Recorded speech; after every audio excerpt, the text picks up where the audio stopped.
I stood up for these and they didn't appreciate it. So when I got locked up, these cheered. When you say these, who in Black Gotta have a real conversation with Snoop. And I know I got a bro named Jaime. He said he be talking to Mike. It's like Mike's show. Now, here's the thing. Mike got the nerve to drop tapes that got everybody shook. The tapes are spilling some wild secrets. And now Snoop Dogg's name is caught up in some serious mess. Oh, it's messy. These tapes are showing all kinds of drama within Death Row Records, with some deep-rooted bad blood. Now, these tapes ain't just spilling the beans on Suge Knight. Nah, they're throwing Snoop Dogg right in the hot seat. Folks are wondering, what did Snoop say? And how deep does this rabbit hole go? Like, what's really going on behind the scenes? The drama's thick, and it's got everybody buzzing. So, let's break it down and peel back the layers of all this mess, especially with Snoop caught in the middle of it. Now, Death Row Records. Let's talk about that for a minute, because it ain't just any label, it's a legend. From the jump, it reshaped the whole game in the music industry. We talking iconic albums that made history. Dr. Dre's The Chronic, Snoop's Doggy Style, Tupac's All Eyes on Me, Snoop's The Dog Father, and the Dog Pound's Dog Food, plus Lady of Rage's Necessary Roughness. 7 on an undercover car.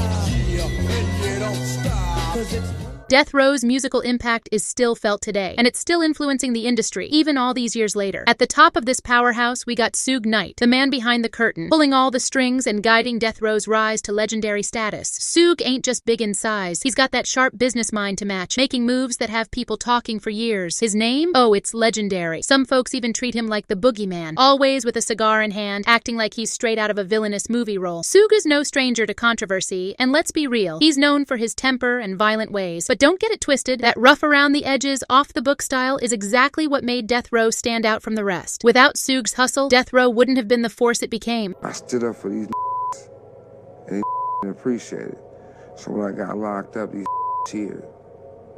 when you say these, who in Black Back in the early 90s, the music scene was a whole different vibe. Rappers weren't just making music, they were telling their real-life stories, straight from the streets. The idea of internet fame? Man, that was as wild as flying cars. For Snoop Dogg, linking up with Death Row wasn't just a career move, it was his shot to turn those street dreams into big bank. Coming from a rollin' 20s Long Beach crib, this was his chance to trade in the block for real financial success. Oh, honey, let me tell you, Snoop Dogg's rise to the top is nothing short of legendary, and there's so much more to it than meets the eye. When you start looking into his relationship with Suge Knight, baby, the tea really starts to spill. You see, Snoop wasn't just out here doing his own thing, he was Dr. Dre's right-hand man, working close with the genius that is Dre, making magic in the studio. Dre, with all his brilliance, was a force in the game, and together they created something timeless. But while they were creating these bangers, Suge was handling the business side, running Death Row Records with an iron fist, making sure that the label reaped all the rewards. He wasn't playing when it came to collecting his coins, and he made sure his pockets stayed full. Snoop spilled the real tea about this whole situation in a 2018 interview with Vlad TV. He talked about how while him and Dre were out here making hits and climbing the charts, Suge was stacking up major money and building his empire. It was all about the balance between the creative flow of Dre and Snoop and Suge's cutthroat business moves. That's what made Death Row such a powerhouse. I'm not gonna let you go in,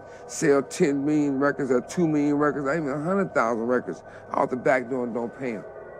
I took on a fight for these clowns. This was a man fighting for what was rightfully his, especially during the peak of his career right after Doggy Style. But just as things were blowing up for Snoop, a major scandal hit, the murder trial that had the whole world watching. A 1996 Washington Post article laid out all the juicy details about what went down during that time. Now, let me tell you, Snoop Dogg wasn't playing no games when it came to that trial. He walked away with an acquittal, but trust me, he was sweating bullets the whole time. If that guilty verdict had gone down, he could have been looking at 11 years behind bars. Can you imagine? In interviews after the trial, Snoop got real with the press, saying, "For the last few months, I've been sitting here wondering if I'd even be able to raise my son. You feel me?" Now, that's a lot of pressure on a man, especially when you're out here living that kind of life. Around this time, Dr. Dre, who had already been growing disillusioned with Suge Knight and all the chaos surrounding Death Row, started backing away. He wasn't about that life anymore. He wasn't down with all the violence and drama that Suge was promoting. Dre dipped, leaving Snoop to do his thing on his own. Without that, Dre produced Magic for his second album, The Dog Father. But it wasn't just Dre who was done. Snoop started to feel the same way about Death Row. He wasn't here for the toxic, violent image they were pushing. In a 2011 VH1 interview, Snoop said, "The Dog Father was my rebirth. I'm not glorifying the negativity Death Row wanted me to. I'm bringing a positive side to this music." He was done with all the drama and wanted to take his career in a new direction. Both Dre and Snoop, two of the biggest names tied to Death Row, made it clear they weren't riding with that violent image no more. They wanted to create something better, something more uplifting. And that's exactly what Snoop did when he left Death Row after The Dog Father. At that point, morale was low, especially with the heartbreaking loss of Tupac and Dre's exit. Then things got even messier with Suga's arrest and that long prison sentence. So Snoop made his move, signing with Master P's No Limit Records, and that was the moment that marked a shift in his sound. What followed were 2 albums that are slept on, but if you ask real fans, they're some of the best work Snoop ever did. Snoop wasn't just chilling, he was out here working on getting his masters back because, baby, that was the real key to his future. And once the opportunity came, he wasn't about to let it slip. But as Snoop's frustrations with Suge Knight's controlling ways started to show, their relationship took a sharp turn. Snoop wasn't feeling Suge's whole approach to ownership and control, and things started getting rocky between them. That's when Snoop made the move to No Limit Records, and let me tell you, it was a total shift. Master P had a whole different vibe going on. He was about teaching the game and collaborating, not just making money. Moving to No Limit felt like Snoop was stepping into a whole new world, one where he wasn't confined by the heavy restrictions of death row. It was a breath of fresh air, and a clear departure from the toxic environment he had been in. And as Suge's grip on the game loosened, Snoop got more vocal about his issues with him. A BET documentary dives into this, showing an older interview where Snoop explained his decision to leave death row. He said, "I was working against the devil, but through the grace of God, Master P and Priority Records put together a deal that worked for me." That was Snoop reclaiming his power. The documentary also gave us a peek into Suge's side of things, with prison phone calls and archived interviews. Suge Knight was out here saying that without him, there would be no Snoop Dogg. Oh really, Suge? Well, the drama didn't stop there. In another clip, an MTV News reporter asked Snoop about Suge's latest comments, and Snoop, as always, kept it 100. The reporter mentioned how Suge said he used to be a superstar, but now he's just a no-limit soldier. Snoop's response? Iconic, as always. He fired back with, "He used to be a CEO, now he's just an inmate." And if that wasn't enough, Snoop threw up a middle finger because, well, that was the perfect punctuation to let Suge know exactly how he felt. Tensions were definitely at an all-time high during Suge's time behind bars. Even though he was locked up, he still tried to act like he had love for Snoop, especially considering everything they'd built together. But let's be real, the damage was already done, and the distance between them only made the heart grow fonder in a twisted way. By the time Suge was finally released from prison in 2001, he was ready to shake things up, telling a reporter from The Observer that he intended to take the game back to the wild, wild west. He even ominously declared, "I got plenty of scores to settle." You could feel the tension in that statement. Meanwhile, Snoop had moved on, dropping 3 records with No Limit, with the final one being The Last Meal. Meanwhile, Suge was out here trying to rebuild death row, bringing in fresh talent like a young Crooked I, Eastwood, and more. But let's keep it real. It wasn't all love. Suge might have thought Snoop was down and out, but he was sorely mistaken. Suge was out here trying to flex, even pressing exhibit about his connection with Snoop. But one thing's for sure, Snoop's gangster was never up. Suge could have carried himself however he wanted, but Snoop wasn't having it. It was time to air out the dirty laundry, and that's exactly what he did. Enter Pimp Slapped, the fearless diss track that came for Suge's whole existence. From the jump, Snoop didn't mince words. He straight up rapped, "Suge Knight's a B, and that's on my life." And he didn't stop there either. Snoop wasn't about to let Suge slide. He was coming for him full force. The song quickly goes from fiery to straight up explosive as Snoop challenges Suge to a one-on-one, whether it's fists or blades. He wasn't backing down. But Snoop wasn't just talking tough. He was questioning Suge's entire persona, especially his time behind bars. Why? He asked. Would someone who claims to be so tough end up in a low-level prison instead of a level 4? Snoop wasn't here for the fake tough guy act. Even with Snoop's iconic status by now, it's important to remember he's always been unapologetically real. As a death row alum, he wasn't about to blend in with anyone's narrative. The track didn't just go after Suge, though. It also took shots at former ally, Daz, who switched sides, and even Exhibit, though his jab was more lighthearted. In an era where few dared to confront Suge Knight head-on, Snoop metaphorically came out with 2 shotguns and fired with precision. The tension between Snoop and Suge reached a boiling point in 2002, marked by pure animosity. The beef reached its peak at the Vibe Awards that year, where things got so heated that Suge and Snoop were about to take it to another level. Word on the street was that a physical altercation was just barely avoided. Fast forward to 2004 at the Vibe Awards, and once again, Dr. Dre became the target of a sucker punch, but Young Buck wasn't having it. He dealt with the attacker real quick. Still, the tension between Snoop's camp and the growing Death Row Murder Inc. alliance lingered in the air, thick and palpable. Reports say Suge was sitting just a few feet away from Dre, and that's when things really took a turn. The alleged attacker claimed Suge orchestrated the whole thing, but Suge's legal team was quick to deny those accusations. Despite the fiery tension between Snoop and Suge reaching next-level levels, fate was about to step in once again. When Suge Knight found himself back in jail for a probation violation, it's not uncommon for time to soften old wounds. People grow, and sometimes that hate turns into something else. By 2013, Snoop was speaking about Suge with a level of respect that was surprising to some. He even went as far as to say their relationship was cool as a motherfucker. Snoop first opened up about their rekindled bond during an interview with Vlad TV, where he gave Suge credit as one of the best businessmen to ever come out of the West Coast. He acknowledged that Suge, along with everyone involved, helped build one of the greatest dynasties the rap game had ever seen. Snoop reflected, "We were heartless," talking about the wild mix of Crips, Bloods, and other personalities that helped shape Death Row. You had Dr. Dre, Dre, the greatest producer in the world, and Suge Knight, a young business-minded man. With Dre's pen game and mentoring and all the right pieces in the right place, it all just came together. It looked like Snoop Dogg had truly made peace with his wild past, coming to terms with his role in shaping hip-hop history. For a while, he even wore his death row connection as a badge of honor. In 2013, during an interview with Vlad, Snoop opened up about how he and Suge Knight had started the process of putting their differences aside. Then, in 2018, Snoop shared more details during a conversation with Arian Foster, recalling a chance run-in with Suge in Vegas. He and his security were cruising through the city when their paths crossed, and Snoop knew it was time to sit down with Suge. "I had to go sit down with Suge when we wasn't cool," Snoop admitted, showing how much his mindset had shifted and how he was willing to put the past behind. "It seems like you're sharing a story involving Snoop Dogg and Suge Knight. Here's a more polished and concise version of what you wrote." Snoop recalls running into Suge in Vegas. He remembers telling his big homie to step aside and handle the situation with Suge. Despite Suge's claim of no ill intentions, the tension between the two was high. Snoop described how he mimed pulling a trigger to emphasize the seriousness of the situation. He had his crew around but paused before taking any action. Snoop explained, "I had my people tell Suge what room I was in. When he showed up, it was just me and him, nobody else. Just 45 minutes of face-to-face time." Snoop's guy, Superfly, wasn't a threat. He was just a producer wanting to hear what was going down. The conversation between Snoop and Suge turned emotional, with Suge expressing his love for Snoop and claiming, "I could have saved you. I had nothing but love for you. But love for you." Snoop came back with a sharp yet reasonable question. "Why'd you try to get me popped if you loved me?" After a pause, Snoop let it all go, saying, "You know what? I forgive you. I'm not gonna do nothing to you. You're gonna walk up out of here, and we're gonna be cool from this day forward." And with that, Snoop made it clear they'd leave the past behind and move forward. But still, it seemed like Suge couldn't let go of the tension as easily as Snoop had hoped.